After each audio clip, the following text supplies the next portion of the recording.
मराठी अभिनेत्री सायली संजीवनं देखील आपल्या नाशिकमधील घरी गणपती बाप्पाची प्राण प्रतिष्ठापना केलेली आहे।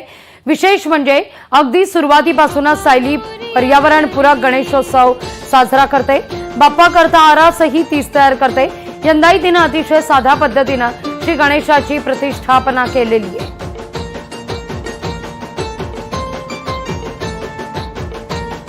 या सगळ्याचा आढावा घेतलाय आपले प्रतिनिधी महेश महाले यांनी। लाडक्या गणरायाचं आगमन झालेलं आहे। अभिनेत्री सायली संजीव हिच्या घरी देखील बाप्पा विराजमान झालेले। खरं तर दरवर्षी पर्यावरणपूरक गणेशोत्सव साजरा करण्याचा अभिनेत्री सायली संजीव हिचा प्रयत्न असतो। यंदाच्या वर्षी काय खास असणार आहे हे आपण जाणून घेणार आहोत।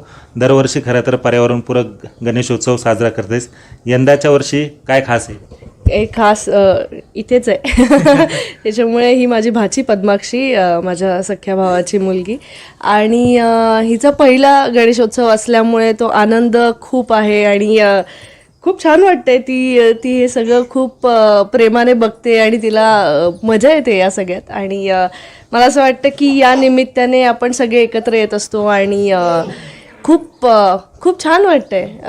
मी आज तिच्याबरोबर गणपती बसवलाय त्यामुळे अजून छान वाटते। दरवर्षी मी एकटी गणपती बसवते, पण यावर्षी तिच्याबरोबर गणपती बसवलाय त्यामुळे फार मस्त वाटलं। शक्य तितकं पर्यावरणपूरक आणि कोणालाही त्रास न होता आपण हे उत्सव साजरे करूयात। आणि हे आपले उत्सव आहेत, आपल्या जवळचे आहेत। गणपती आला की आपल्याला असं वाटतं की आपलं घरातलं कोणीतरी आपल्या घरी विराजमान झालेलं असतं आणि तितक्याच आनंदाने आपण तितक्याच प्रेमाने मनोभावनेने त्याची पूजा करतो, प्रार्थना करतो।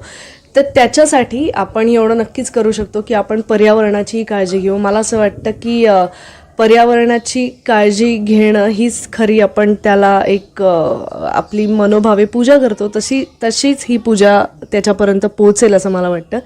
या गणेशोत्सवाच्या काळात सर्वांनी पर्यावरणपूरक देखावे सादर करावे आणि पर्यावरणपूरक गणेश उत्सव साजरा करावा असा संदेश या निमित्ताने सायलीने दिलेला आहे। महेश माले, लोकशाही मराठी, नाशिक।